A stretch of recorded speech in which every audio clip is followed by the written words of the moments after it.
independent thoughts, independent life. This is Chad Benson. Now Congress has certified the results. A new administration will be inaugurated on January 20th. My focus now turns to ensuring a smooth, orderly, and seamless transition of power. This moment calls for healing and reconciliation. To the citizens of our country, serving as your president has been the honor of my lifetime. And to all of my wonderful supporters, I know you are disappointed, but I also want you to know that our incredible journey is only just beginning. Thank you, God bless you, and God bless America. Too little, too late. Period, end of story. Too little, too late. That's the reality of it. That should have come weeks ago, but it didn't. That was last night. Donald Trump releasing a video talking about, well, what took place. And compared, if you juxtapose that compared to what you saw just days before and what was taking place and what he was saying, and then 24 hours before, a different tone. And the reason's simple. He doesn't want to go out on his ass any more than he already is. And by that, I mean he doesn't want to go out before he has to go out, which is a mere 12 days away. America is and must always be a nation of law and order. The demonstrators who infiltrated the Capitol have defiled the seat of American democracy. To those who engaged in the acts of violence and destruction, you do not represent our country. And to those who broke the law, you will pay. We have just been through an intense election, and emotions are high. But now tempers must be cooled and calm restored. Again, too little, too late. They will pay, by the way, and they're paying in droves already, losing their jobs. They've been arrested. They're facing serious charges, some of them.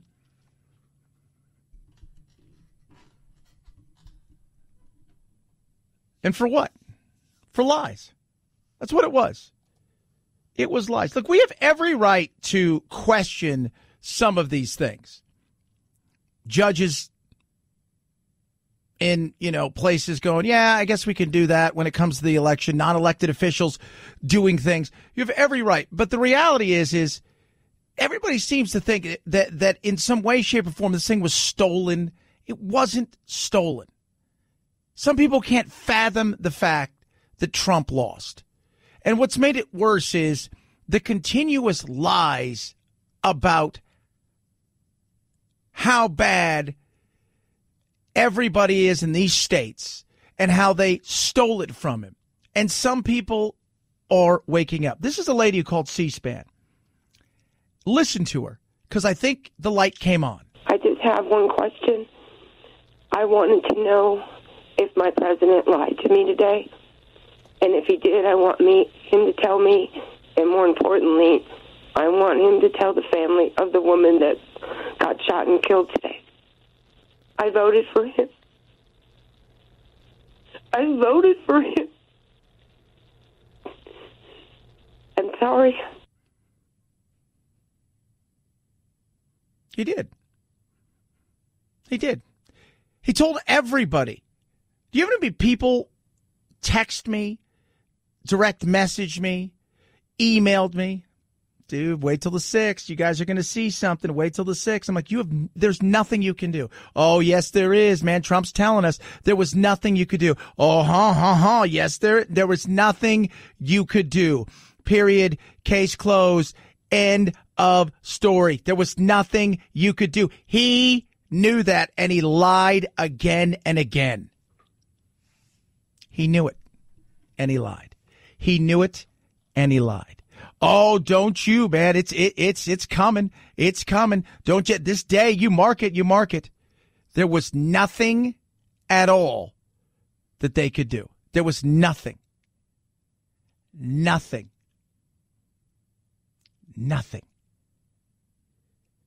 And he lied. And he lied.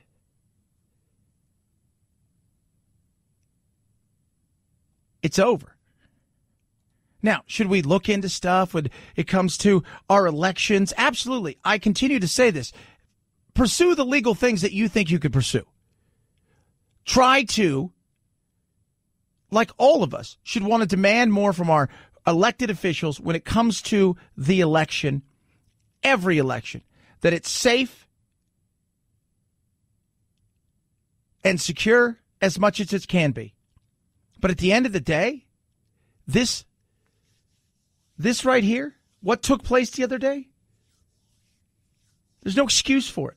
Zero. And they're going to pay the price for it, and they should. And Trump, he came out last night too little, too late, because people are calling. Some people from his side of the aisle are calling for him to go. Some people on his side of the aisle, some people who work for him, are saying they've had enough. And either they're leaving or they're in talks. Could it happen? Yeah. Will it happen? No. I don't think so. It's possible. Look, anything's possible. He could resign. It's always a possibility. They're talking about impeachment again. They're talking about the 25th Amendment. I just don't think that we're in a... If this was 2 months out, yes. We're 12 days away. 12 days. Section 4 of the 25th Amendment, which is what we're talking about here, has never been used before, for very good reason, because it's probably the worst written provision of the Constitution. Or impeachment, either one have to make the argument that that would leave us better off than simply gritting our teeth and trying to make it through the next 7 business days, which is all we've got left until noon on the 20th of January. And I find it hard to believe that they can make that case. Yeah. So the way it would work is Trump would have a chance to make his case after they make their case. And the case is, and remember, this is one of those things where it's the cabinet and it's the vice president. We don't have a lot of time. At this point in time, we should let it go. I think they said enough to him that shook him enough that they're essentially saying, look, here is the deal. This is what it's all about. You've got 13 days, now 12. Don't do anything else. Do the things that you have to do and start packing. That's it. Do the things that you need to do and start packing. And go from there. Then the other question that's everywhere, as it should be, how the hell did these idiots get in there so damn easy? The bottom line, it was an utter failure. We heard from soon-to-be Senate Majority Leader Charles Schumer talked about and asked for that Sergeant-at-Arms to resign. McConnell said that this was a shocking failure in terms of the security protocols. Bottom line, there was simply not enough people around that building to protect it, which is shocking given the fact there was all this intelligence brewing that large numbers of people were contemplating violence in regard to the vote regarding the Electoral College. Some of our military allies were saying they think Trump had a hand in this. Can you believe that? The insanity? Well, do you think that's true? No, what I think is true is this was a horrible situation by people who decided to do something based on the fact that somebody continually lied to them over and over again, and then spurred them on. And at the end of the day, there's going to be some serious questions. People are going to be losing their jobs. The FBI is going to be looking into stuff. There is some serious stuff to be looked at this moment in time. How they wandered in there. In some cases, they broke in. In other cases, it looked like, hey, we opened up the barriers. We have every right to protest in this country. I said it yesterday, I'll say it again. Protests are protesters. Rioters are rioters. They got in there, and there needs to be some serious questions asked. And some of these people are going to pay serious penalties. Remember what Trump did with all the crazy stuff that went on this summer. I'm not talking about the protests. I'm talking about the rioting, the nights of unrest where there was attacks and buildings being burned and people losing their businesses and people losing their lives. Do you remember that? Trump said, you attack a federal building, what do you get? 10-year minimum sentence. Some of these people are going to pay serious prices for this, as they should. I'm calling for a joint task force to be assembled and spend all the time and money necessary to identify every person who breached the security of the Capitol, who occupied the chambers, who invaded offices and destroyed property. There's a ton of video evidence out there. Trust me, in the social media world that exists today, it won't be that hard to find thousands of people who took the law in their own hands. Yeah. Well, we're going to find out who they are. We know some of them, by the way. The Viking guy, Jake and Jelly, for those of you. Arizona guy. He's a shaman, huge Trump supporter. For those of you who think he's Antifa, he is not. In fact, several of those people that were arrested are indeed from Arizona. They're very entrenched, some of them in the alt-rightish world. Some of them just are hardcore conservatives that seem to have lost their way, but their way has been found.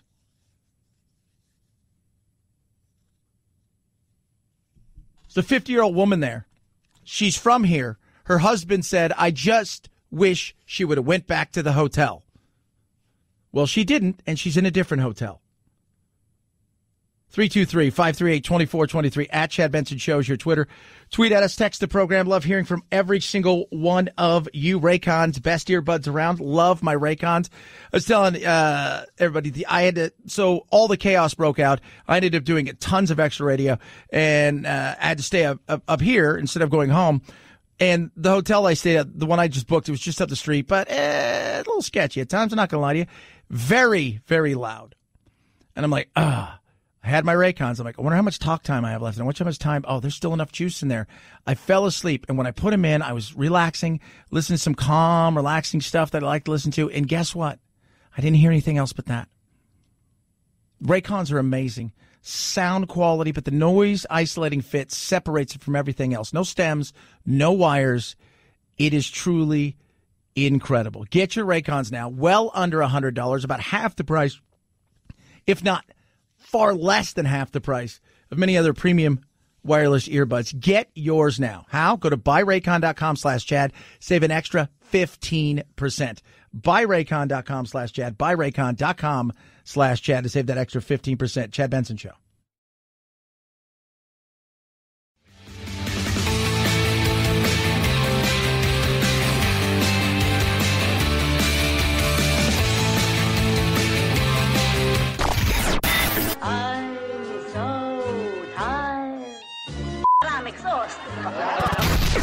If you're part of the politically exhausted majority, don't fear. Your time to be validated and rejuvenated is here.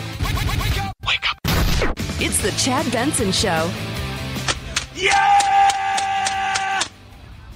Thank you, President Trump!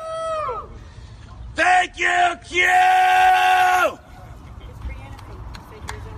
America! Land of the free, home of the brave! That's Jake and Jelly. Crazy dude, right, in the chaps with the horn hat and everything, leading the charge there. Do you know who it's not? You've seen the pictures all over. The guy shirtless, face paint, a furry hat with horns, part of the mob that broke into the Capitol Wednesday. Rumors begin to circulate on the internet that the Viking was actually J.K., lead singer for the band Jamiroquai, who has a fondness for similarly bold headgear. But J.K. says, nope, not him. Now, some of you may be thinking you saw me in Washington last night, but I'm afraid I wasn't with all those freaks. The musician using a fake Southern accent in a video posted on social media, swearing he's not even in the U.S. Lockdown, UK. The Viking has been identified as 32-year-old QAnon supporter Jake and Jelly. And he's not part of Antifa, so stop that. And by the way, JK, A, I didn't even know Jamiroquai was still around. B, Stop thinking that everybody from the South is some sort of lunatic. He had one video. Not even a song, but a video. That's the craziness. I just had somebody say, Chad, I don't know why you even talk. This is all Antifa. It's not. Get out of your echo chamber. Stop going down rabbit holes. Please, for the love of God, it's not doing you well. It isn't. God, it's amazing. It is absolutely amazing. You should be pissed. He lied to you. There was nothing that could happen on Wednesday that would have changed the outcome of this. Well, if our great vice president he had nothing. People continue to give money to these insane things, thinking somehow Trump is going to overturn this election. Stop it. You're being bamboozled at this point. Trump blew himself up. He did. He did. He blew himself up on this.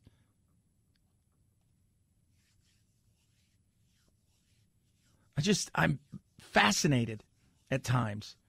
No, that guy's total. No, it's not. He's part of the Demand Dan squad who ran out here to in the Senate, and you could see him everywhere. The whole group, a lot of them, not part of Antifa. And he's a shaman.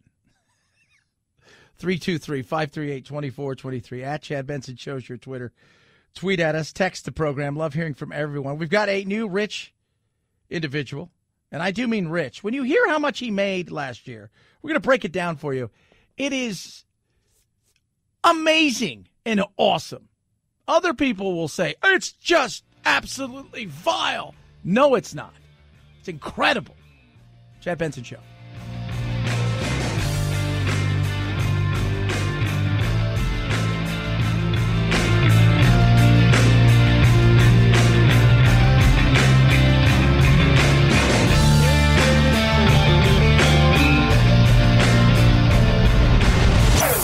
Chad Benson Show.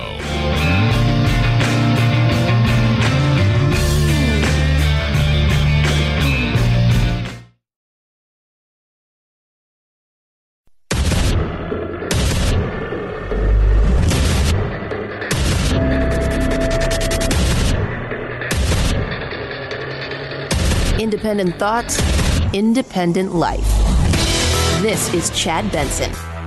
The U.S. economy lost 140,000 jobs in December. The Labor Department said it reflects a recent increase in coronavirus cases and efforts to contain the pandemic. The leisure and hospitality and private education sectors were particularly hard hit. There were job gains in retail and construction. But last month, nearly 16 million people said they had been unable to work because their employer closed or lost business due to the pandemic. Yeah, that's not good.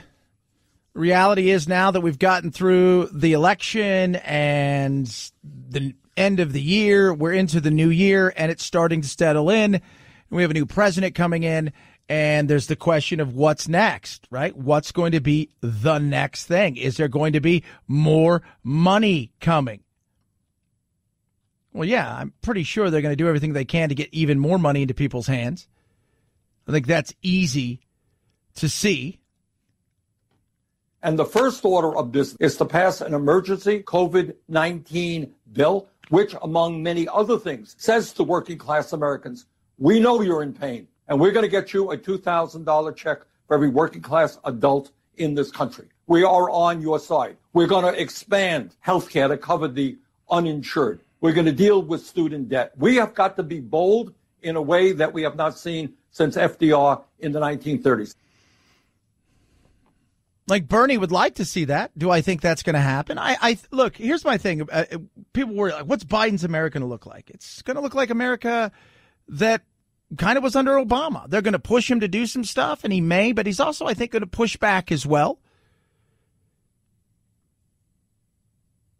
I think Biden he's really hit out at times behind the scenes on the uber progressives that want to do stuff that, you know, you're going to sit there. And here's the other thing.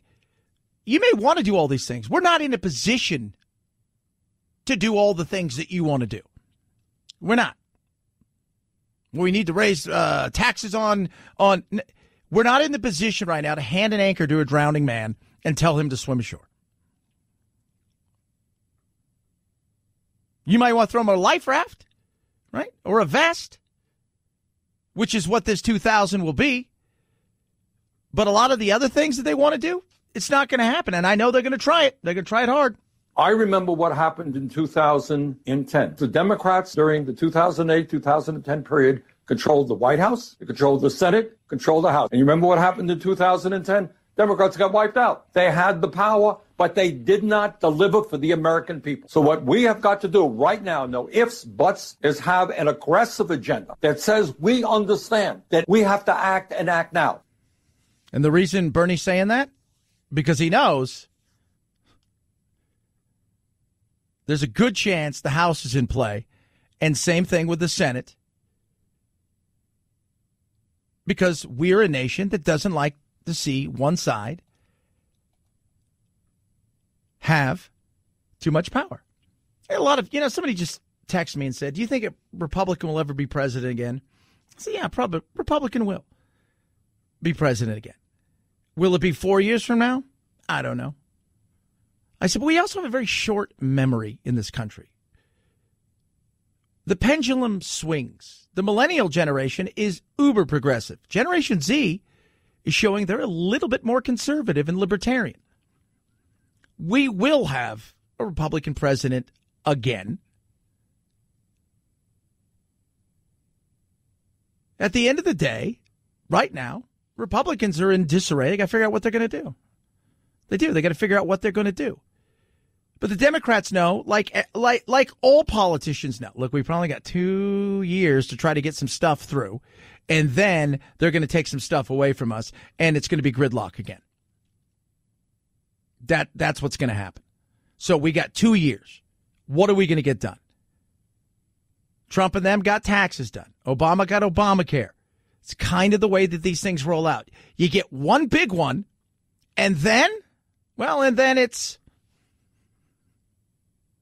oh, we lost here, we lost there. Oh, it's a little bit more of a red wave instead of a blue wave. And the next thing you know, you look up and you only need to have that balance. But jobs are a huge thing right now. And the difference between now and regular times when there isn't the disruption of coronavirus is what? Well, right now, with all this stuff, a lot of the things you'd like to put into play, or at least you think you'd like to put into play, it's just not a possibility. It's not a reality. It isn't. So they'll take what they can take. I think Biden will try to pull them back without overreaching, realizing you start to overreach, you know how fast people can change. So I'm not worried about whether or not we're going to be a socialist, communistic country. For those of you who believe that, you're insane. It isn't happening. 323-538-2423 at Chad Benson Show is your Twitter. Tweet at us, text the program. Speaking of money, yo, how about this? Tesla stock has been at an all-time high today, and because of that, Elon Musk just unseated Amazon's Jeff Bezos to become the richest person in the world. Musk's net worth above $185 billion. Bezos is around $184 billion. Incredibly, Musk began 2020 worth about $27 billion, below names like Buffett, Gates, and Zuckerberg. But Tesla's incredible stock price increase over the last year has propelled Musk to the top. Yeah. To the top. Now, let's break down how much he makes just for fun. This is absurd. Why? Doesn't hurt you. Musk is broke or rich. Doesn't make a difference in your life. So everybody settle down. $432 million a day. I'm going to say that again. $432 billion a day. Is what he made. $432 million. That is a lot of dollars, right? You're like, oh my God. So let's break that down. 24 hours, that's $18 million an hour. That's pretty nice, right? An hour. $300,000 a minute. Not bad. Musk, right? So how did he get here? It's all stock, right? It's all stock. None of this is realized money. Tesla's money goes to zero. If the stock dropped to zero tomorrow, right? Not worth anything. According to Bloomberg, though, he did unlock 3 tranches of stock in 2020, meaning he said, hey, look, I'm going to take this stock and I'm going to sell it off and actually have income where this is realized, where it's in the bank. He made $8.8 billion realized. That's pretty awesome, though. That's a lot of money right there, kids. That's a lot of money. How do you think does he own a house? Is this something weird where he didn't want to own a house? I know he moved to Texas. I think he was selling a lot of his possessions. He's an odd guy. But you know what? When you get to a point like that, where you got that much money, but on top of that, when you get to a point where you're living in a world that's kind of your own, you start to, I think, get out there a little bit more. Just a smidge more. Just a smidge. Maybe start thinking and talking about things that other people just don't quite grasp. 323-538-2423 at Chad Benson shows your Twitter. Tweet at us. What's Trump's legacy? It's a very interesting thing. It's never too early. It's like football, right? The minute the Super Bowl is over, they'll start talking about Vegas will roll out who's the favorites for next year. It's the minute that it's over. So who's the favorites for next year? Who's the favorites? Who's going where? Everybody does that. What's the legacy of such and such? No, that's just it. What is Trump's legacy? And how bad is it tarnished? Like Senator McConnell, I supported President Trump. I've become close to the president personally. I think his president has been consequential from a conservative point of view. It has been an amazing 4 years in terms of judges, securing the border, a vaccine in record time, deregulating the economy, cutting taxes, historic Mideast peace agreements, the destruction of the caliphate. On and on and on, was tarnished by yesterday. When it comes to accountability, the president needs to understand that his actions were the problem, not the solution. Yeah. He's got a mixed bag, that's for sure. He's got an absolute mixed bag. His mixed bag is pretty simple. Economy was good. I love the fact that he rolled back regulations. I didn't like the way he handled some of immigration, but I like the fact that he went at immigration when we do nothing, and both sides have been complicit for decades. The fact that he did pull our soldiers out. He took on the caliphate. He held some people's feet to the fire, especially in NATO, who said, hey, you know what? Don't worry, America will do it. China, I think, was a mixed bag there. Even now, from what I'm hearing, Biden is probably not going to pull some of those tariffs off. Those things are going to be sitting there for a while. I think China thinks, this will be easy. Biden's going to roll in here, right? Where, we apparently have this, we got him and his son in his pocket. He's going to pull his son. No, nor should he. And I think people need to seriously look at China, not just us, but globally. But then you've got the nonstop lying. You've got the insanity of what took place the other day, which is, this is how you're doing it. This is what people are going to remember in so many ways. You've got the fight with the media nonstop. You got the incessant tweeting nonstop.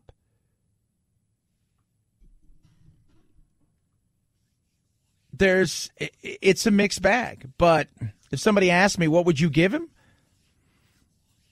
You'd have to break it down each thing. Look at the courts. I think he gets an A for the courts. I give him like a C for immigration. It's not an A and it's not an F like some people like to give.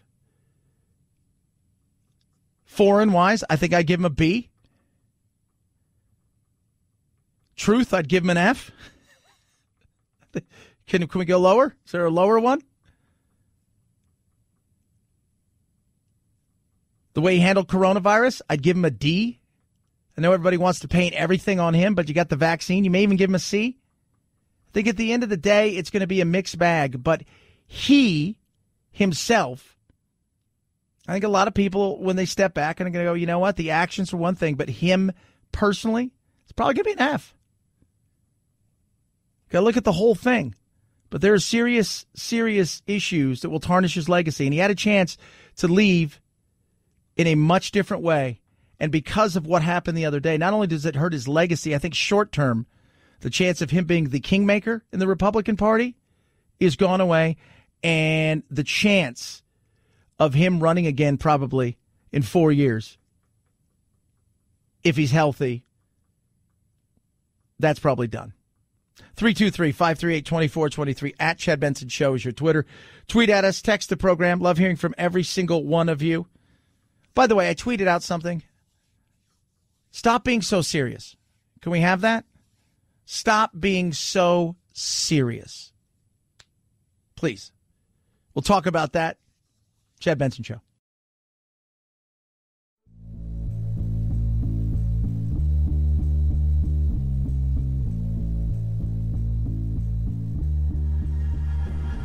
Hashtag me too. Hashtag immigration reforms. Hashtag help. I'm trapped in a hashtag factory and I can't get out.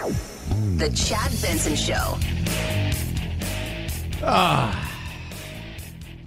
2020's been weird. We knew that. We're into 2021. Still chaotic. We're talking about elections. Well, maybe they should have done this for this past election. The race between Sean Skipworth and Jennifer Lawrence for the job of mayor of Dickinson, Texas, population 21,000, ended twice in a tie. So each candidate's name was written onto a ping pong ball, which was placed in a hat.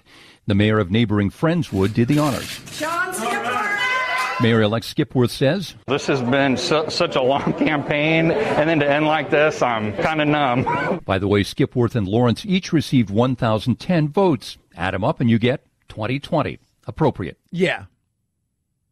Is that right? Well, there's not the only place to do things to settle ties. No, really? Yeah.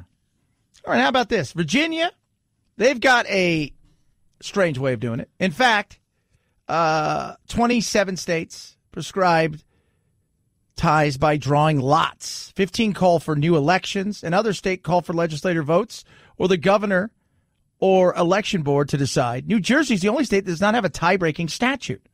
New York, Illinois, Wisconsin, Ohio, Missouri, Washington, and New Hampshire have all settled ties with coin flips. A tie for city council in Florida was broken in 2014. Now get this. First by drawing a name, which allowed the winner to first call heads or tails in a coin flip, which allowed the winner of that to decide who drew a ping pong ball from the bag first. Whoever drew the ping pong ball with the highest number won. High card has been done before. High card. What? Yeah. And in 2014, a tie for commissioner in Minnesota was decided by having two candidates draw colored blocks from a bag with the red block winning. Trump was like, wish we'd have done that. That'd have been fun. Would it? What are you going to do this weekend? Watch a little football. Might stream some stuff because that's what I like to do as I enjoy some relaxation time. Oh, what did you think of my poems? Tell me. Season 2 of the critically acclaimed period drama Dickinson debuts today on Apple TV+.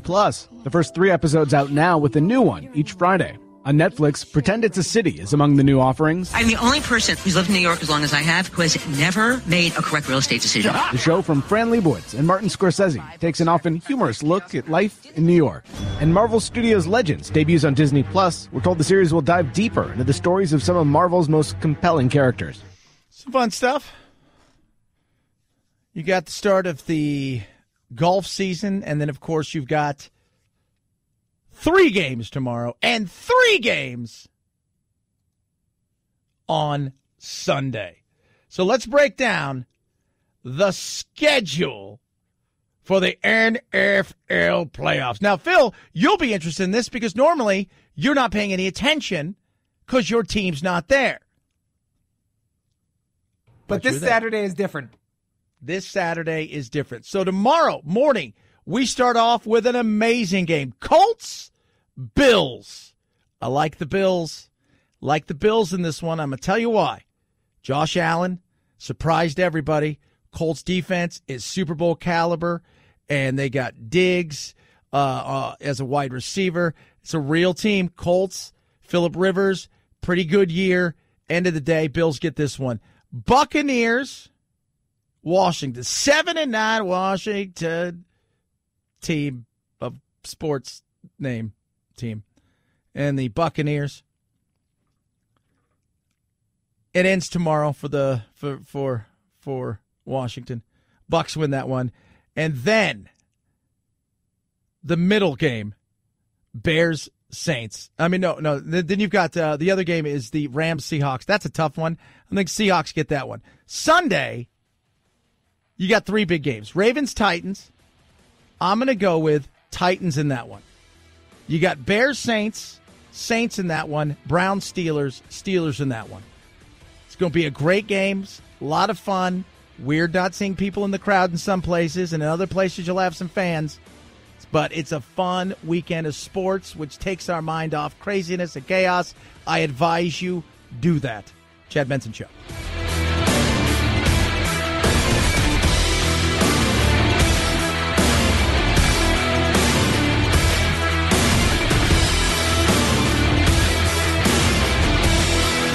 This is the Chad Benson Show.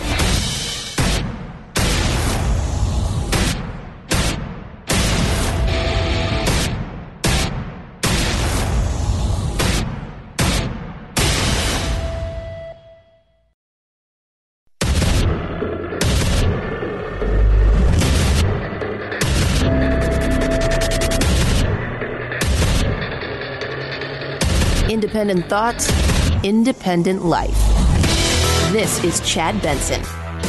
My only goal was to ensure the integrity of the vote. In so doing, I was fighting to defend American democracy. I continue to strongly believe that we must reform our election laws to verify the identity and eligibility of all voters and to ensure faith and confidence in all future elections. That was Trump last night giving another video message, I guess the best way. Went hard at, as he calls them, the demonstrator. Remember the day before, his kind of bizarre message was, hey, you guys should totally stop. Don't do that. I mean, it's wrong. Go home in peace. Please go home in peace. But hey, we love you. Right? We love you. But go home in peace. But we love you. And it fell short. Last night different. Why? Well, the noise wasn't noise anymore. It was loud and you could hear it and understand it. It wasn't that people in the Capitol were seriously considering another impeachment and even potentially removing him. People in his cabinet were seriously discussing this. His circle has gotten smaller and smaller. I think he did this because Pence, even though they're not speaking, they're not talking, and that's a Trump thing. That's not a Pence thing. For all of you, though, Pence could have fixed it. No, couldn't have. And then what took place the other day, which was absolutely disgusting. And the people that try to flop, it's no different than what took place in the... Stop it. Stop it. It's absolutely different. It's absolutely different. You went to the people's house. Not since 1812 has that happened. Not only did you go there, in some ways you were let in. 5 people died. 1 person was crushed. You had 1 person shot. You had some medical emergencies. And you went there to what? What were they there to do? Because some of them went there because while they support Trump, it was a video moment. For others, they wanted to do something. And by the way, they had no chance of doing anything. So I'll let you know that. No chance. And that includes the Congress and Mike Pence. Also no chance of doing anything. Over the summer, Trump talked tough, didn't he? About people doing horrible things to federal buildings and how they should be punished. Yeah, they should be. They should be punished, and they're going to be punished, as they should be, and they're facing serious, serious time. Anarchists, agitators, or protesters who vandalize or damage our federal courthouses in Portland or any federal buildings in any of the cities or states will be prosecuted under a recently reenacted Statues and Monuments Act. Minimum 10 years in prison. Don't do it. Well, they did it. America is and must always be a nation of law and order. The demonstrators who infiltrated the Capitol have defiled the seat of American democracy. To those who engaged in the acts of violence and destruction, you do not represent our country. And to those who broke the law, you will pay. We have just been through an intense election, and emotions are high. But now tempers must be cooled and calm restored. It was you, Mr. President. It was months of lying before that. Now, the media's got a part to play. We're going to touch on that, especially when it comes to how they deal with, how they view this compared to that, and that's because that's what we love to do. And by the way, if you don't think that this stuff sells for the media and they love it, CNN had its biggest day ever, if I'm reading the numbers correctly. Massive numbers. Most watched day in network history.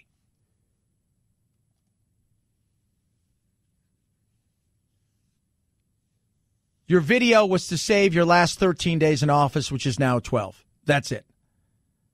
You should have put this video out 2 months ago. After you've exhausted every avenue and you knew you weren't going to do it, and you had even your White House counsel, from what I understand, is resigning, along with but telling you there was no way forward and that you actually had lost. You should have done a video like this, and you should have conceded, and you move on. Because especially if you're thinking about coming back and making another run, this is as close as you're going to get to a concession. Now Congress has certified the results. A new administration will be inaugurated on January 20th. My focus now turns to ensuring a smooth, orderly, and seamless transition of power. This moment calls for healing and reconciliation.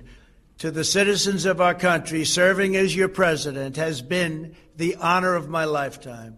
And to all of my wonderful supporters, I know you are disappointed, but I also want you to know that our incredible journey is only just beginning. Thank you, God bless you, and God bless America. Yeah.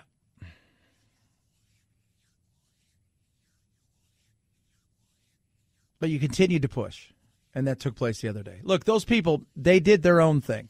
You can tell people to do stuff if they go and do it. You can hint at people doing stuff. Rudy Giuliani and many others out there who continued to throw gas on the fire. People are looking at you, rightly so. The senators out there and the Congress people who continued to challenge and continued to buy into the absolute crap. People are looking at you. They are. As they should be. To the Democrats who spent 4 years trying to get him out. 4 years trying to minimize him. 4 years insulting the voters of Trump. You played a part in it as well. Everybody's got some culpability. Some more than others. It's time to move on. It's time. We got the coronavirus in front of us, which is wreaking havoc on a lot of things, including jobs. The U.S. economy lost 140,000 jobs in December. The Labor Department said it reflects a recent increase in coronavirus cases and efforts to contain the pandemic. The leisure and hospitality and private education sectors were particularly hard hit. There were job gains in retail and construction. But last month, nearly 16 million people said they had been unable to work because their employer closed or lost business due to the pandemic. Yeah. People are trying to figure out exactly what's going on. Where are they going? What's going to happen in the economy? Now, it's up to the Democrats. Republicans are going to have a lot of say in this now. They don't have the House. They've lost the Senate, and Joe Biden's going to be president. It's up to them, and it's now what? Because there's continual expansion of the vaccine, but not fast enough. This thing is still continuing to grow, but I have a feeling over this next several weeks, it'll slow down again. But we're going to have a lot of things due. People are looking out there right now, and they're saying to themselves, can't afford to pay this, can't afford to pay that. I don't know. I'm unclear if I have protection here, unclear if I have protection there. Landlords are told you can throw people out, you can't throw people out, but are you helping protect me?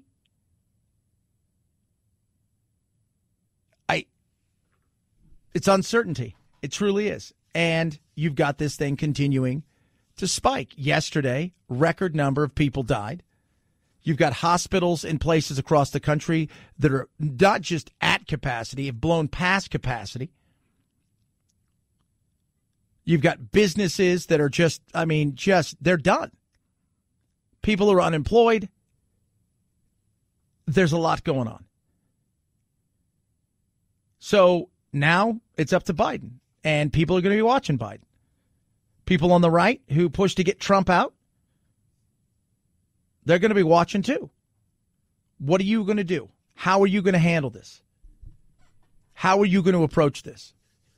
I think right now with them having the Senate, it's pretty reasonable to think that they're going to get something more through when it comes to monies coming to people.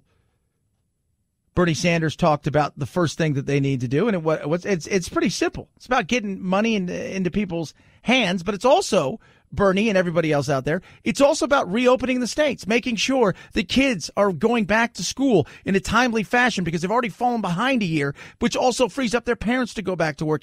Those are also the things, not just giving people stuff, because people, guess what? They want to work. And the first order of business is to pass an emergency COVID-19 bill, which, among many other things, says to working class Americans, we know you're in pain, and we're going to get you a $2,000 check for every working class adult in this country. We are on your side. We're going to expand health care to cover the uninsured. We're going to deal with student debt. We have got to be bold in a way that we have not seen since FDR in the 1930s. Well, your boldness will be put on hold for a while. But the reality is, that's probably what they're going to do is roll out a $2,000 check. I'm sure people will readily accept that. I don't know how we're paying for a lot of this stuff, but at the end of the day, when these bills come due, most of you listening along, we might all be long gone. So, but it's about getting people back to work. It's about getting that vaccination out there as fast as possible. It's about getting better testing, both antibody and these are the things that need to be done that have fallen. States have fallen flat in some areas. States that have locked down completely can't stop it. And states that have been kind of half-assly open or even open aren't doing too bad. It's weird, absolutely. But we need to get ourselves back to work. We absolutely do. 323-538-2423 at Chad Benson Show's your Twitter. Tweet at us, text the program. Love hearing from you. Happy Friday. Hope you're going to get a good weekend. I'm excited. Pumped. Football. Big time. You're going to watch football. Yes, I'm watching football. Hey, Monday night, too, we got the national championship game. So it's 3 days of great football. How exciting is that?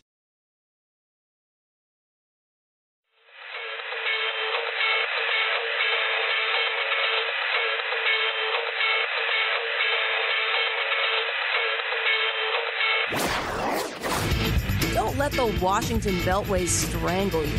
This is where the exhausted majority comes to refuel, realign, and reevaluate.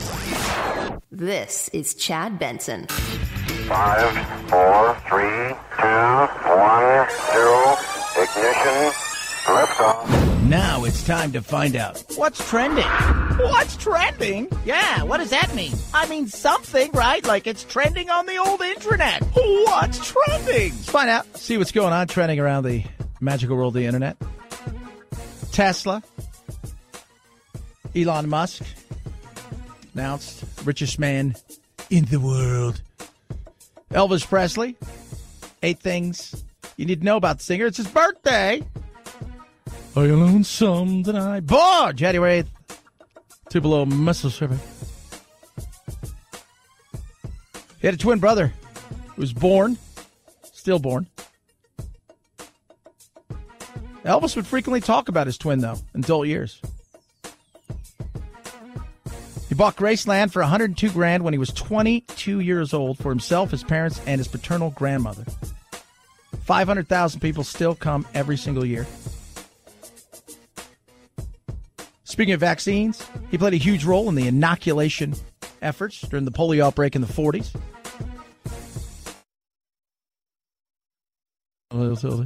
So you think about that thing, polio spread, and here comes this guy, and all of a sudden, man, he's just one of those guys. He had a black belt in karate because he was, a karate guy. He carried the certificate in his wallet. Think about that. Carried it there in his wallet. He was inducted into 5 Hall of Fames: rock and roll, country, gospel, rockabilly, and R&B. Sold over 1 billion records worldwide. Oh, what will Trump do? Because he's got a lot of stuff he could talk about. He's got a lot of stuff he may or may be able to do in the next 13 days, 12 days. But some people are asking, is he going to do one thing in particular? I'm also told that the president has told advisors that he would like to issue himself a pardon for himself before he leaves office. Now, while we know the president can pardon anybody, it is far from clear whether or not he could actually pardon himself. And producer Phil and I have talked about this. Usually you have to be guilty of something. It's not like they just go, all right, here's the deal. This is a get out of jail free for anything you do bad card. Use it wisely. You only get one of these. I mean, I don't. And also, by the way, and people and lawyers will tell you this, and scholars will tell you this, and I'm going to tell you this. If you accept a pardon, that means you are also guilty of whatever it is that you have done. I don't know what he's pardoning himself for. And the kids are going to get some pardons. Everybody. That's what he probably gave out at Christmas. Tons of pardons. Tons and tons of pardons. 323-538-2423 at Chad Benson Show's your Twitter. I joke because if you go and look at how many pardons he's actually given out in his presidency, it's been very little compared to a lot of other presidents. Chad Benson Show.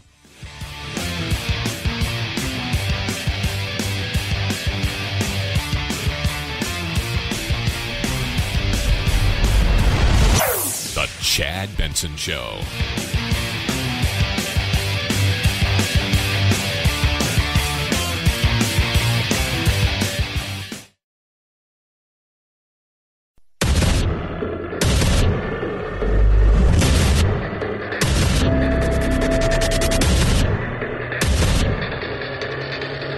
Independent thoughts, independent life. This is Chad Benson. We're just talking about Trump and social media and his Twitter. He's back up at it. Every time I put out a tweet, that's even if it's totally correct, I get a flag. And they also don't let you get out. On Twitter, it's very hard to come onto my account. It's very hard to get out a message. They don't let the message get out nearly like they should. But I've had many people say, I can't get on your Twitter. I don't care about Twitter. Twitter's bad news. They're all bad news. Well, but you use it, so stop pretending. Tweet it out. The 75 million great American patriots who voted for me, America First caps, and Make America Great Again caps, will have a giant voice caps long into the future. They will not be disrespected or treated unfairly in any way, shape, or form. Of course. Why? Who's being treated unfairly? I'm curious about this. Who's being treated unfairly? Where's your voice silenced?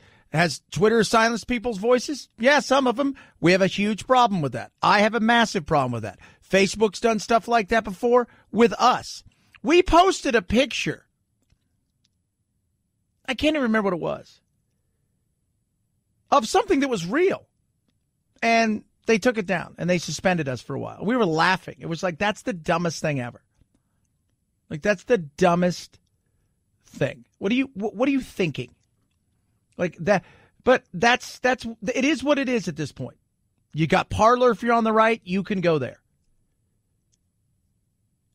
I was telling them, you know what they should have done like 3 years ago? They should have went to Twitter and said, all right, here's the deal. We want to give him a Twitter account. Let him keep his Twitter account. But we want it to be hooked up to nobody. You can continue to add fake users, and we'll give him fake likes and retweets, and we'll throw some stuff in there where people oppose him. But really, all he's tweeting to is himself and a robot. It's kind of like a guy who sucks a guitar, and the band knows it. So they without telling him, they undo all of his stuff. And they make sure that it's not plugged in. And so he thinks he's playing when he's really not playing. Like, that's what they should have done. Would have saved a lot of headache. Chad. I want to be able to hear the president. I'm not for banning the president. Now, if the rhetoric ramps up and there's violence because of it, obviously you've got to take measures. I don't want to ban anybody. I don't. Even the loony conspiracy theorists, because you know what? If you're an idiot, like the people that tweet at me, oh my God, those people are all Antifa. You're an idiot.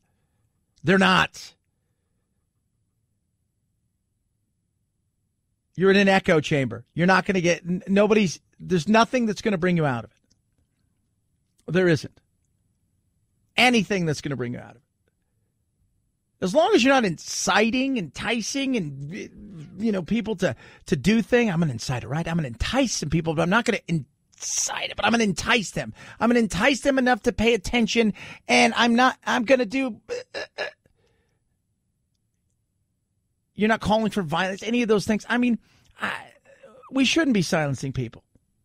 We shouldn't. But it's caused him, let's be real, it's helped him and it's hurt him.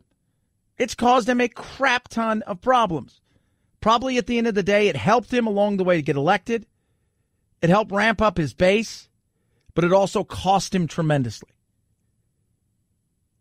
323-538-2423 at Chad Benson Show is your Twitter. Tweet at us, text the program. Love hearing each and every single one of you. Love and hate. What will they do? Some people want Trump gone now. The President of the United States incited an armed insurrection against America. The gleeful desecration of the U.S. Capitol and the violence targeting Congress are horrors that will forever stain our nation's history. In calling for this seditious act, the President has committed an unspeakable assault on our nation and our people. I join the Senate Democratic leader in calling on the Vice President to remove this President by immediately invoking the 25th Amendment. If the Vice President and the Cabinet do not act, the Congress may be prepared to move forward with impeachment. It's not going to happen. I think the video that he released was the, hey, if I do this, can I keep myself here until the end? Yeah. I don't think we'll see a lot of Trump. He'll tweet once in a while, may call in, to his Newsmax people or his Fox and friends, but outside of that, I don't think you're going to see a lot of Trump over the coming, 12 days. And then we've got to move on. And then it's on to Biden. And what's Biden going to do? Don't know. No. Somebody asked me, are you worried about Biden? I said, you know what Biden is? He's a retread CEO that they brought in. That's kind of what he is. It's treated like a corporation. He's a retread CEO. He's not going to do anything that's going to be earth-shattering. He's not going to rock a boat. He's a corporate guy through and through. And while there's some people that want to make some drastic changes, that ain't him. He's a corporate dude. He's a corporate guy, right? That's it. He's going to come in, and this is his last hurrah, and he's going to do his thing, and maybe it's 4 years, maybe it's 8 years. So it's not going to be because they're going to finish him off, and then Kamala's going to come in, and then it's going to be us. Like, settle down. Again, the corporation is bigger than people think. So that's kind of what he is. Am I going to like everything he does? No, probably not. Am I going to hate everything he does? No. Do I think he's this evil crime lord? No. Much like with the media, who say Trump is an idiot, right? And then at the same time, they talk about him pulling off things that smart people would have to pull off. It's the same thing with Biden. He's not some evil crime lord and at the same time an idiot.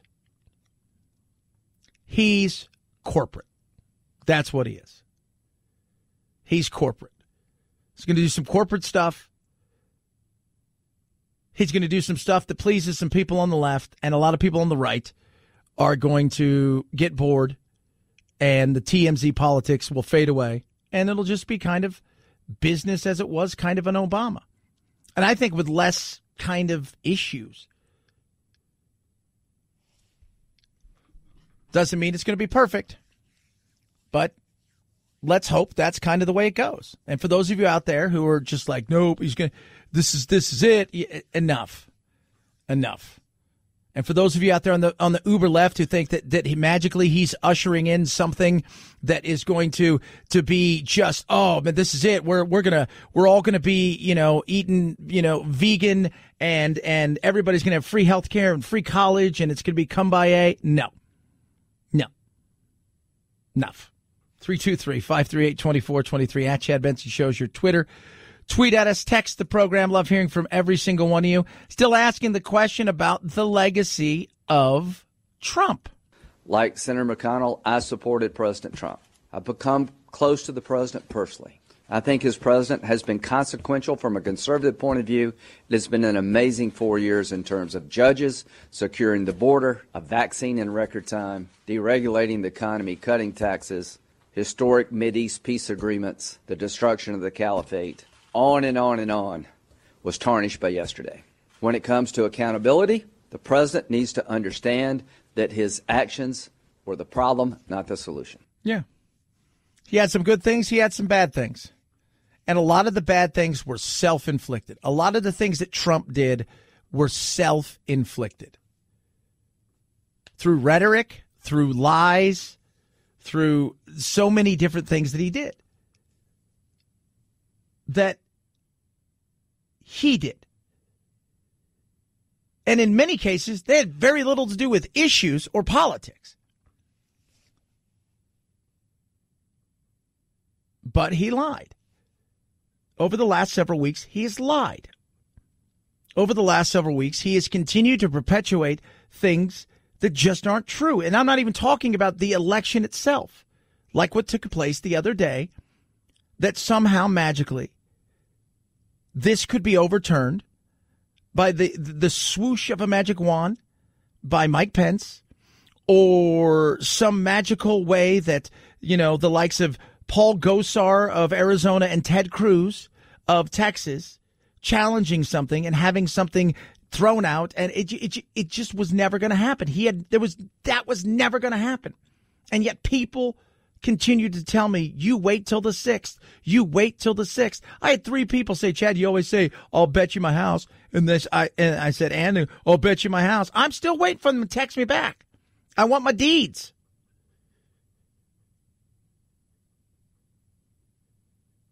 Continued to do things like that. And along the way, raise tons of money. It was nuts. It was. All self-inflicted. The coronavirus. I can't blame. Look what's going on in California. They're putting in double, secret, triple probation measures now in certain places. It's still not stopping the spread. It isn't. You look around the country. Some places are open and they seem to be doing okay. They're not fully open the way that we would love to see it, and then there's other places that are shut down and they're getting worse. So I can't put all of that. But a lot of the way he handled it and then eventually stopped handling it and only cared about one thing was insane. I give him plaudits for looking forward to the vaccine and pushing hard on that. That's something you have to say. Yeah, that's a you. Great work on the courts. But at the end of the day, a lot of this stuff was self-inflicted. And when I talk to people who still can't imagine how he lost, it's just unfathomable to him. Well, I've seen how many people show up at. Stop looking at the Joe rallies. Look at the rallies that took place this summer and the demonstrations and the riots. But you go look at those, I can almost guarantee you that 99.9% of the people that were out there at those probably not voting for Trump. 323-538-2423 at Chad Benson Show's your Twitter. Tweet at us. Text the program. Love hearing from all of you. It's Chad Benson Show.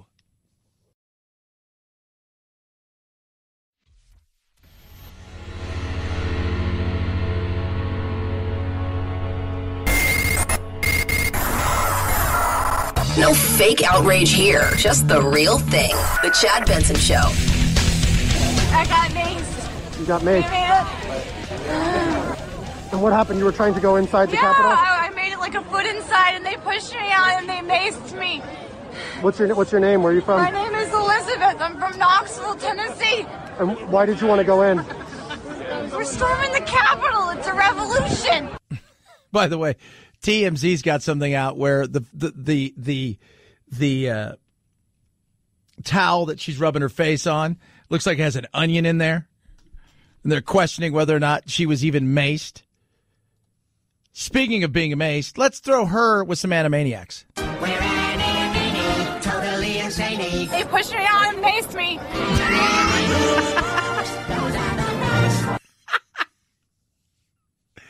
Oh, my God. You know what made me laugh? It's okay. So here's my question to her, right? Because you're starting a revolution, right? You and Bernie's people. Starting a revolution. Since you wake up that morning, right? You're staying at the Holiday Inn, or maybe you're relaxing and you woke up, right? You're at the Marriott. You've gone down to your continental breakfast.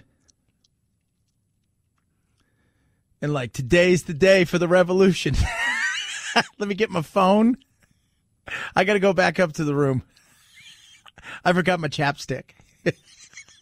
Did you think you were going to burst through the doors and this was going to, like, this? What was your plan? That's what's the plan? That you were going to come in there and that everybody in the Senate and the House were just going to go, oh my God, you guys, the revolution is here. You guys have won. What's the plan? A lot of people have plans to what they think do something, and then when they do it and they get in the middle of it, they don't actually have a plan long term. Just, I'm curious. That's all. It's a curious thing to me. Well, like, what was the plan here? The end of the day, what was your plan that you jumped in there and you were going to do something? What was that thing you were going to do? Were you going to install yourself as the new People's Congress?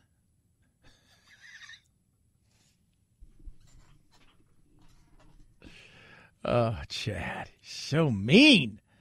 No, but we're storming the castle.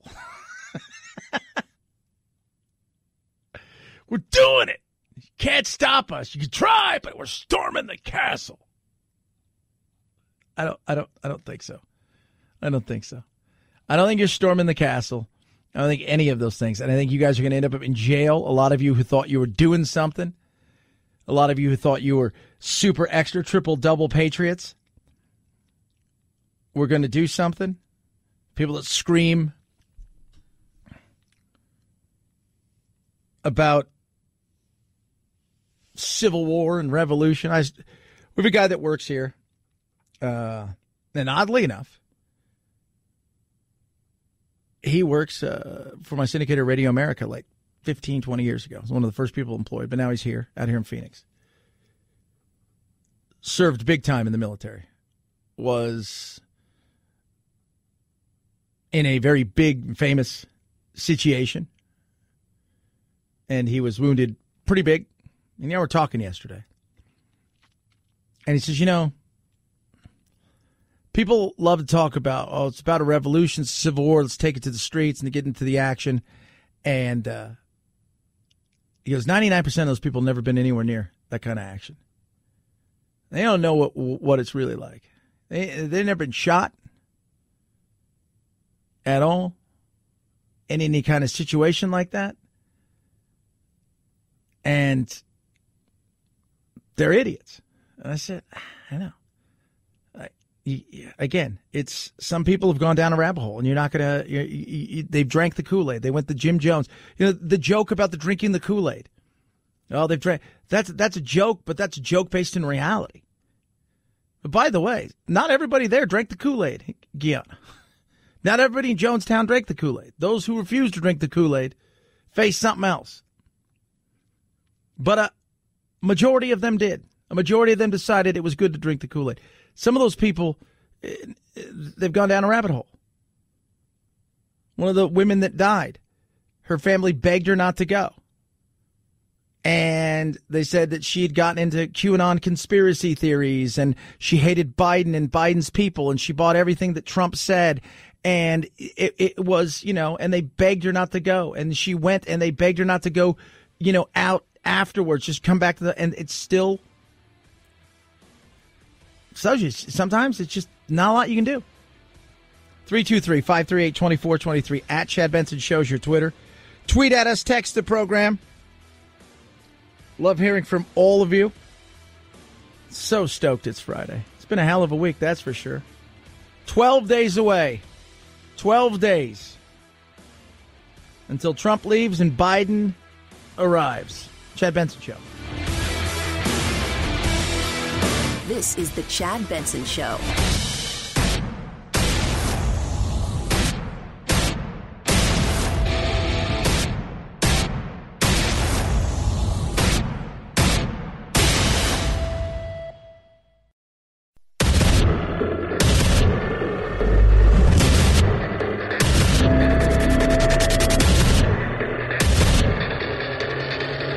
Independent thoughts, independent life.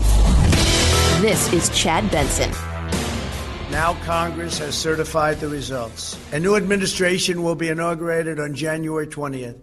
My focus now turns to ensuring a smooth, orderly, and seamless transition of power. This moment calls for healing and reconciliation. To the citizens of our country, serving as your president has been the honor of my lifetime. And to all of my wonderful supporters, I know you are disappointed, but I also want you to know that our incredible journey is only just beginning. Thank you, God bless you, and God bless America. Too little, too late. Wah, wah, wah, wah. It's over. It's done. That was as close as you're going to get concession speech. Trump's also tweeted out that he will not be attending the inauguration. Not a shocker. Pence will be there because Pence is a grown-up. Democrats still trying to figure out what they can do, worried that 2 weeks with Donald Trump is too much. Can they do something? How about the 25th? Impeachment now's on the table, apparently. The reality is you got 12 days. By the sounds of it, Trump realizes the game's up. By the sounds of it, Trump realizes it's over. I think for the next 12 days, you might get some angry tweets here and there. You might get a few, but you're not going to get any more rallies or craziness.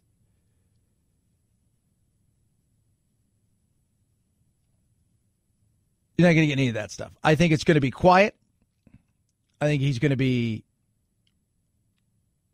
really off the grid outside of tweeting, maybe a few phone calls to his buddies over there at Fox and Friends and stuff like that. But he's not going to be doing any of this other stuff. I don't think he, at this point, this is me. He's not going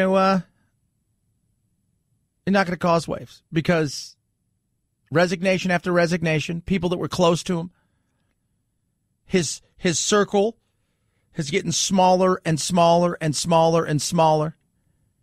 And at this point, I think enough people got it through to him that, look, here's the deal.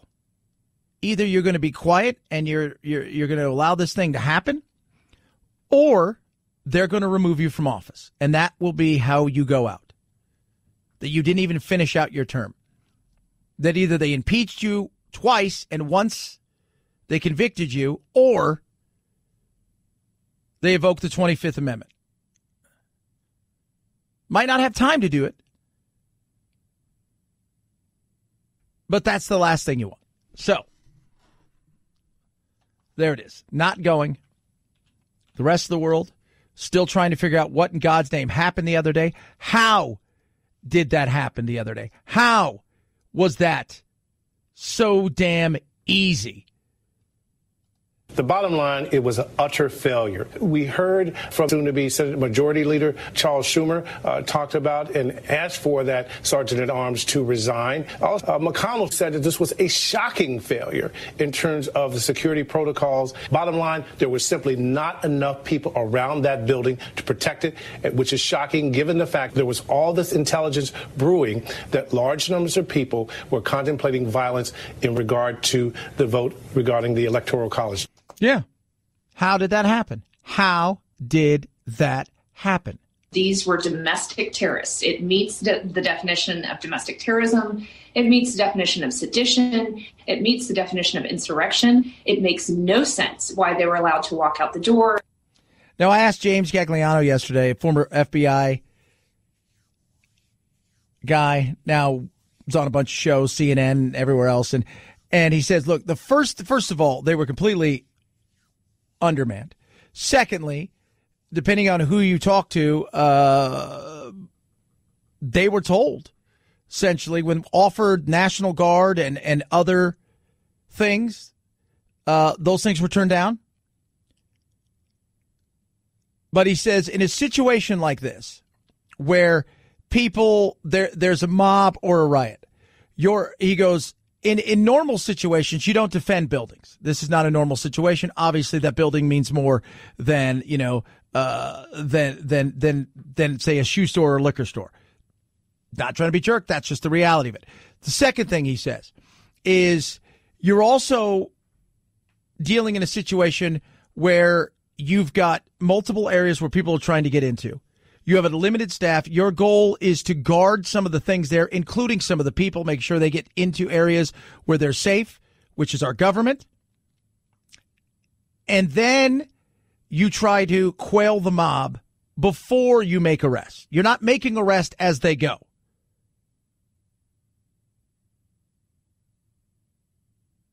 And I said, okay. I mean, I get, because I think a lot of people are asking, why? Why did they just walk out of there? How did that just happen? How did they just wander out of there? Well, we know who they are. There's enough. First of all, let's break it down in several different ways. First, they're all idiots in the sense that a majority of them,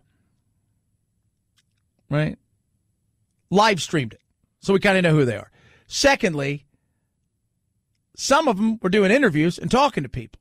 So we're getting that and telling people their names. I mean, that's the, because, this is what's going on. Here's the revolution, baby. Baby, it's a revolution. I got maced. You got maced. And what happened? You were trying to go inside the Capitol? Yeah, I made it like a foot inside and they pushed me out and they maced me. What's your name? Where are you from? My name is Elizabeth. I'm from Knoxville, Tennessee. And why did you want to go in? We're storming the Capitol. It's a revolution. Your revolution ended quick. Secondly, all right, so you got that. Third thing, the recognition, the facial recognition. They've already picked out. The FBI is already out there, and they're searching. We know who some of the people are. The crazy guy that has the horns and the body paint, Jake Angeli. Yeah! Thank you, President Trump! Thank you, Q! America! Land of the free, home of the brave! Yeah. So we know who he is. One of the ring. So they're going to be arrested and prosecuted. That's going to happen, as it should. And then, they'll have their day in court. So that's the way that's going to go. But there are some serious questions about the wandering in of how did that happen? You saw police in some areas seem to remove the barriers. But why were they so undermanned? Why were they so undermanned? man. It was a resource issue. By the time they got enough police there, a lot of these miscreants had already left. How we could have not foreseen this, guys, I have no answer. That was James Gagliano. He was on yesterday on my other show, my buddy Geddes and I. I'm telling you guys, it was a horrific situation where it almost felt like you're doing this on purpose. That's what people are saying. People lost their lives. We have 5 people lost their lives. One person was crushed to death. You've had some heart issues, medical issues, they're saying, in some other areas. Police officers now died, as well as a woman who was shot and killed. So, yeah, I think it's fair to ask some questions about how this happened. Very much so. How did this happen? Also, what happens now? You've got the election, you've got the inauguration coming up. Trump's not going to be there. But what does that look like? Is this going to be really subdued indoors rather than outdoors? Not only do we have the pandemic, which is, it's the pandemic. But how do you treat this differently in a situation where you've just saw what took place? 323-538-2423 at Chad Benson Show's your Twitter. Tweet at us, text the program. Talk about jobs and the economy. Also, was 2020 the worst year ever? We will discuss that. Chad Benson Show.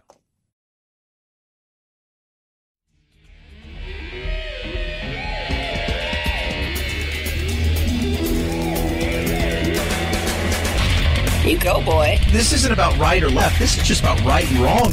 Right you are, Chad. The Chad Benson Show. Was last year the worst year in the history of years? Was it the worst year ever? The worst year ever. 2020 has been awful by so many measures. Gentlemen, we did have a bitter election. The radical left, will you shut up, man? Listen, but there is also good news. If I were to pick a year in human history to face a pandemic, I would say it's 2020. Johan Norberg's new book, The Story of Human Progress, points out that people just don't realize that life keeps getting better. If we had had this pandemic in 1976, we wouldn't have been able to read the genome of the virus. So think about that. Think about that for a second. Because we do. We talk about last year. We're in the middle of it. Of course. Yeah, I mean, it's like everything, right? You're in the middle of a breakup. You think the world's falling apart like nobody else has either felt pain or life isn't good. No.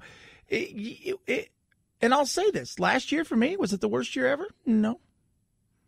Not for me. Well, that's you, Chad. Well, there's times when life has been great for the country and my life has sucked. But I also always kept everything in perspective and realized, much like Stephen Hawking says, right? Like, if you're alive, there's hope. So, no. But we think, and part of that's because of social media, right? And the fact that we doom scroll and we're into panic porn and we watch stuff, people are freaking out and the world's coming to an end and we see it right in front of us. And then you look outside and I'm like, oh, it's a beautiful day today. I might go hit some golf balls, play some soccer. Might go do that. And think about this. We're just talking about who's the richest man in the world now. Well, it's Elon Musk. But along the way, and much like somebody like people get mad at somebody like, Bezos. A lot of people, oh, he's got all that money and all this thing. You know how many people he's made rich? How many people he's given their side hustle that ends up becoming, well, how's he do that? By creating Amazon this way. It's wealth everywhere. And there's unlimited wealth. Let's not forget that. Mankind has attained more wealth than ever. Feed the rich and feed the poor. If you look at specifics like global poverty, child mortality, chronic undernourishment, and illiteracy, they all declined faster than ever. And we've never seen literacy at these high levels ever before. In the most problematic countries around the world, it's better than it was in the richest countries some 50, 60 years ago. No, that can't be true. It is true. But we don't talk about it. We don't focus on the good. Because it's so much easier to focus on the bad. 2020, it sucked. businesses, people lost their jobs and livelihoods. But I always point out, even at our worst time, about 80% of us are still employed, and many of us were allowed to do things that we'd never even thought of 15, 20 years ago, which is not just work, but work from home and thrive from home and not miss a beat. Open up that door and I'll walk right in. All we do is hand you the bag. Simple. Done. In 2020, businesses had more tools with which to adapt to COVID. We pushed everything to curbside and carry out. The owner of Maryland Crab King quickly redesigned his kitchen. My sales actually picked up because our system actually allowed us to be able to be more efficient than we were before COVID. Such improvements rarely make news because reporters like to find problems. Yeah. They love finding problems. They live to find problems. Problems what sells. If it bleeds, it leads. That's never been more true than the last several months and what we're seeing. And I continue to tell you, good in, good out, bad in, bad out. What do? People do what? They live for fear and scary stuff. They continue to go deep into rabbit holes. It's the WebMD, right? You go to WebMD because your elbow hurts, and 2 hours later, you're pretty sure you've got some sort of cancer or dreaded disease. And it's too bad that our social media suggests we're on the brink of World War III. People think there's as much or more war as ever. But we've forgotten the wars that we had in the past. There are not only fewer wars today than there used to be. When I grew up in the 1980s, the battle death rates were 4 times higher. Less war is one reason people keep living longer. After COVID, that trend will continue. Yeah. No way. Yes, it's true. And we don't look at those kind of things because it's easier to say and be down on ourselves and to look. It's like we never look, like even with race, it's a perfect example. We never look where we've come from. We continue to go back to the worst part of what happened. We never look where we've come from when it comes to, whether it's LGBT community or any of these things. We continue to focus on the bad because that's an easier thing to do. And that's the way it is for people in their everyday lives, in everyday situations. 100%. We have this tendency, for good reasons, to focus on problems because that's our way of solving problems. But then there's the risk that we'll just despair and think it's hopeless and we give up. And that's not the solution to our problems. Just cheer up and be happy? We should be a little bit grateful for what we have. And there's nothing wrong with that. There's nothing wrong with being grateful. And I think too often we forget how awesome it is. Think about this. In 9 months, we went from not having a vaccine to having a vaccine after finding out what this thing was, knowing that Moderna said this. Keep this in mind, guys. Keep this in mind. Moderna said they cracked the virus in 48 hours. We see a lot of craziness, see a lot of lunacy. The other day was one of those situations, but man, it's a great time to be alive. We just take a step back for a second, and not everybody can. But you know what? I know a lot of people that in good times or bad times, they always got a poor outlook. 323-538-2423 at Chad Benson Show's your Twitter. Tweet at us, text the program. Love hearing from every single one of you. Check out Chad Benson Show TV on the YouTube as well as the Chad Benson Show.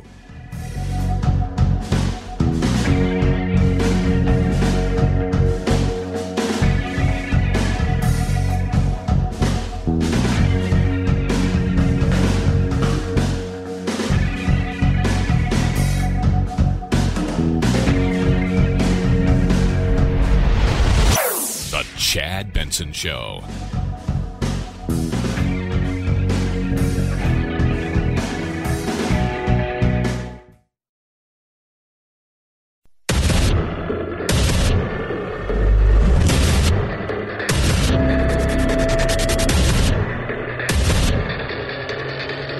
Independent thoughts, independent life. This is Chad Benson. The worst year ever. 2020 has been awful by so many measures. We just talked about that. Somebody says, Chad, you never told us what the worst year ever was. I'm going to get to that. Worst year ever was not last year. Wasn't even close. We had a lot of stuff go wrong. We did. But it was not the worst ever. The worst year ever. If we're going to break it down, wasn't even close what it was. 1348. It was the height of the Black Death. 200 million people died. That'd be wiping out 65% of the population in the U.S. But if you go back and go, okay, so how many people died? 200 million people died? That's a lot of people. Yeah. Let's take a look at how many people were actually alive in that day and age and break it down to today's numbers, just to give you an understanding of the Black Death. Probably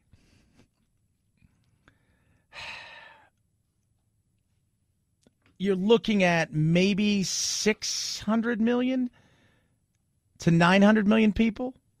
Let's just put it this way. If we were to make all things equal and look at it from today's terms, it'd be like wiping out probably 2.5 billion to 3 billion people. That's a lot worse than now, just to throw that out there, with no vaccine in sight. None. Holocaust ranks second, followed by 1816 when the volcano erupted in Indonesia, blocking out the sun and starving millions. So just to put that in perspective of last year and where it is and where it ranks. 323-538-2423 at Chad Benson Show is your Twitter.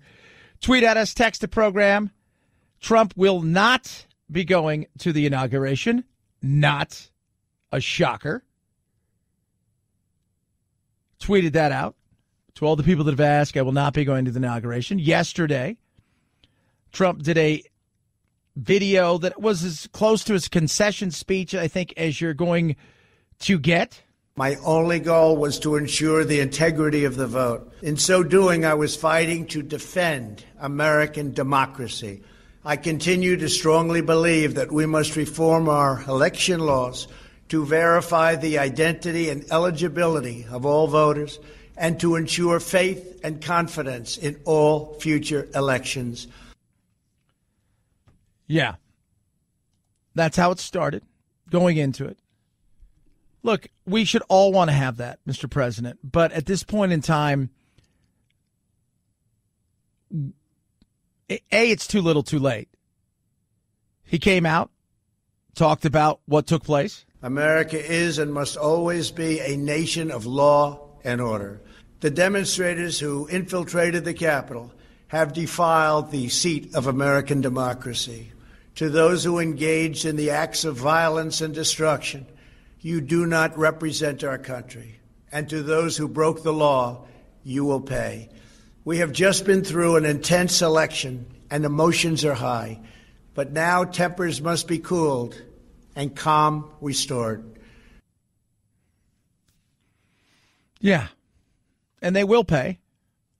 But again, where was this weeks and months ago? Where was this? Where was this? Well, Chad, he said he would never concede. I understand that. Not only did he not concede, he ratcheted up the heat. He threw gasoline on the fire. He had other people throw gasoline on the fire. Then it culminated with what took place the other day, which has got people in the Capitol talking about removal of him with only 12 days left.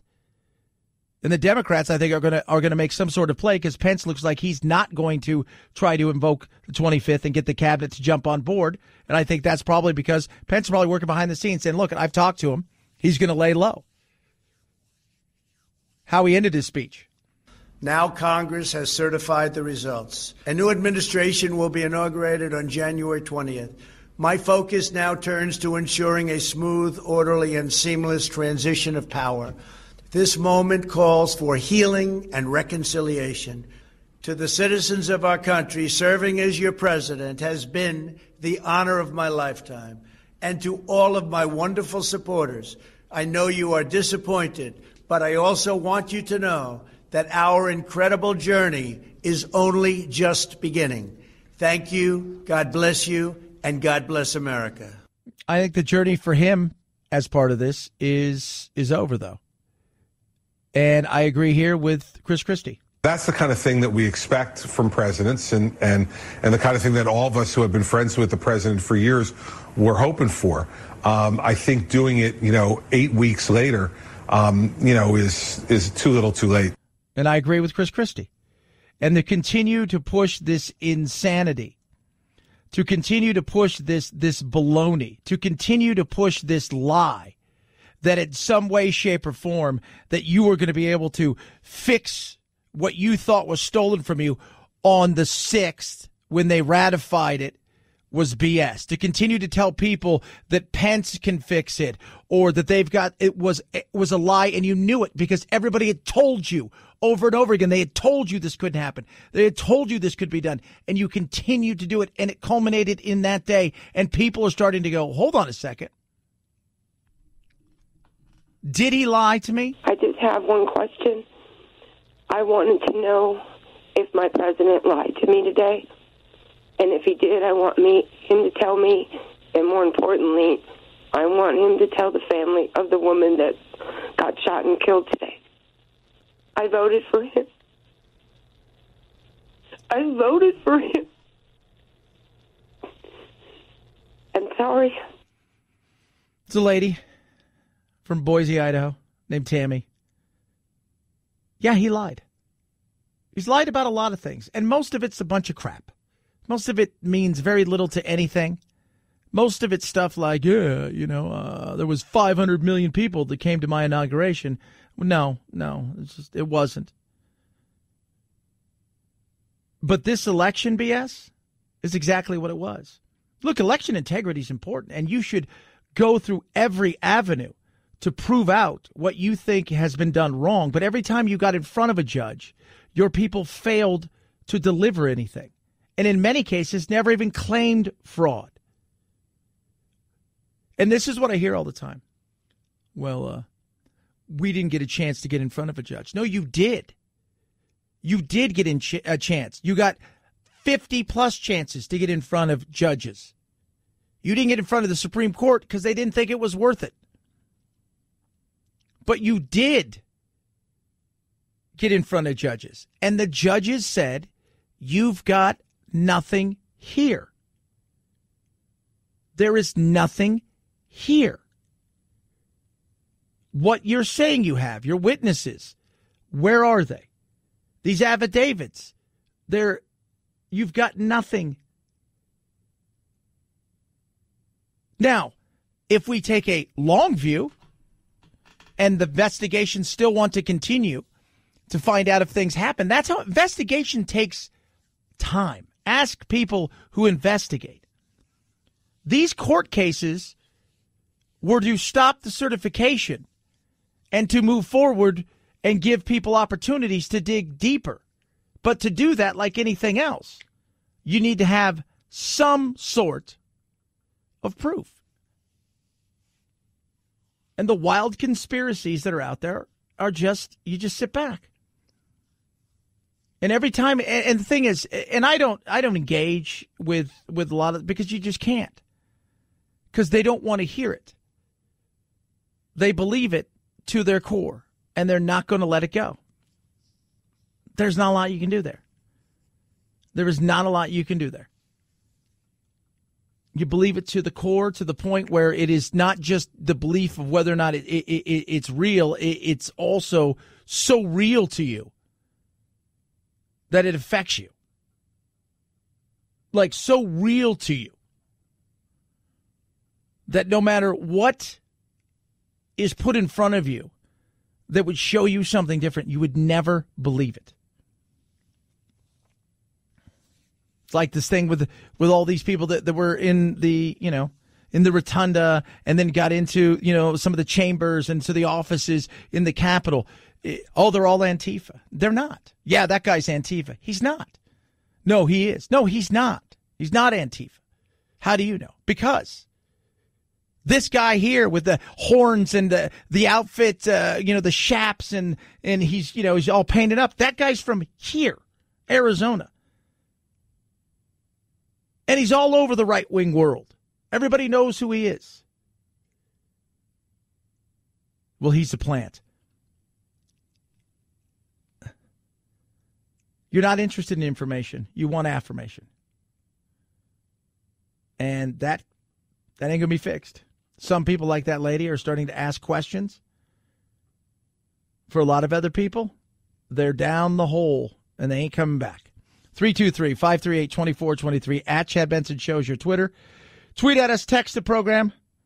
Check out Chad Benson Show on the old YouTube, Chad Benson Show TV, and check out Facebook as well. It's the Chad Benson Show.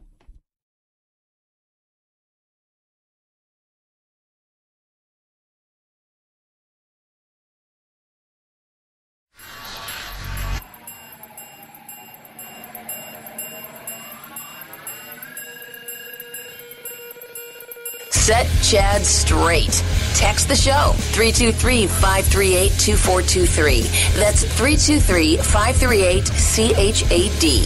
Someone has to do it. Might as well be you. The Chad Benson Show.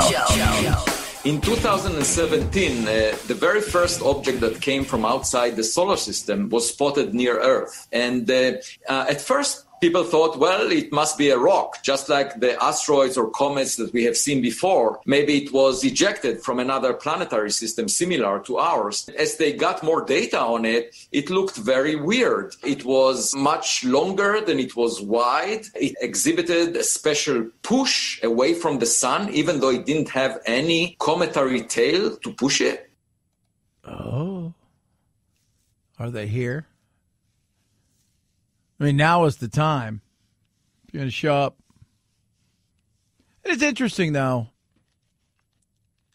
about what if there was aliens. You know me, I just find it hard to believe that we're the only ones. But if you base what they may be on what we have done, then if they came here, what would we be to them? Are we their pets? Are we their slaves? I think it's a fair question. And the one explanation is that it's being pushed by sunlight. It reflects sunlight off its surface. And for that to be effective, it needs to be extremely thin. So it might be a sail of the type that you find on a sailboat, except it's being pushed by light bouncing off it. And we are currently developing this technology for space exploration. It's called light sails. And so that was a suggestion that it might be artificial in origin. Artificial means it's not human. Or maybe we're the ones who are doing it. It's possible. Saw something the other day at Area 51. They got a glimpse of something that looked like it was kind of coming out of a hangar. Is it possible? Of course, anything's possible. It is. That stuff over Hawaii last week. All things. Again, I'm a open-minded skeptic. I'm an open-minded skeptic. Would I be surprised if we were the only ones? Not really. I mean, maybe a little bit more than I would be if we aren't the only ones. The possibility's real, though, right? You got to think about it. And the Pentagon and things like that have been happening more and more, slowly but surely. Little stuff here, little stuff there has gotten rolling out. You never know. 323-538-2423 at Chad Benson Show's your Twitter. Tweet at us, text the program. What are you going to do this weekend? You could stream. What did you think of my poems? Tell me. Season 2 of the critically acclaimed period drama Dickinson debuts today on Apple TV+. The first 3 episodes out now with a new one each Friday. On Netflix, Pretend It's a City is among the new offerings. I'm the only person who's lived in New York as long as I have who has never made a correct real estate decision. The show from Fran Lebowitz and Martin Scorsese takes an often humorous look at life in New York. And Marvel Studios' Legends debuts on Disney+. We're told the series will dive deeper into the stories of some of Marvel's most compelling characters. All right. You could do that. Or you can watch football. That's what I'm going to do. So you've got Wild Card Weekend. And instead of 2 games each day, we're getting 3. Tomorrow starts Colts, Bills. Good game in Buffalo. There will be some fans. I like the Bills. I do. In fact, of all the teams, I look over, who do I think has a shot at beating Kansas City? It may be the Bills. Colts are going to be a tough out. But, man, Josh Allen's playing great. They got a decent offensive line. This guy's super athletic. He's got a cannon for an arm. And he's got some wide receiver, including Diggs. And I think the Bills get by that one. Then, afternoon game, Rams, Seahawks. Goff says he's going to play. It's in Seattle. There's no fans, though. It's going to be a close game. Rams got a defense that is amazing. Could they upset the apple cart? They absolutely could. But then you got to look over and you see Russell Wilson. I think Seattle wins that one. Close one. Then tomorrow night, the nightcapper in the nation's capital, the Bucks and the team formerly known as another team, Washington football team. 7-9. They're in there. You got a playoff game. Long way to go. You're fixing the franchise. Buccaneers are playing Super Bowl or bust. I think the Bucs win that one. Sunday starts with the Ravens-Titans. I think the Titans win that game. I do. I think Titans get that game. Then you've got the Bears and the Saints. Saints get that game. No problem. Drew Brees, he's here. This is what he's about. He wants to win a Super Bowl. Thinks he's got a shot. And then finally, nightcap, Sunday, Browns-Steelers. Steelers get this game. They're in it for the Super Bowl, much like everybody else. It's going to be a fun weekend. At Chad Benson Show, Twitter, ChadBenson. Check out the Instagram, Chad Benson Show TV on YouTube and Facebook. You guys have a blessed, amazing weekend. Be kind to each other. Do something other than doom scroll and political news, cable BS. Have fun. We'll do it again Monday. Night, Jack.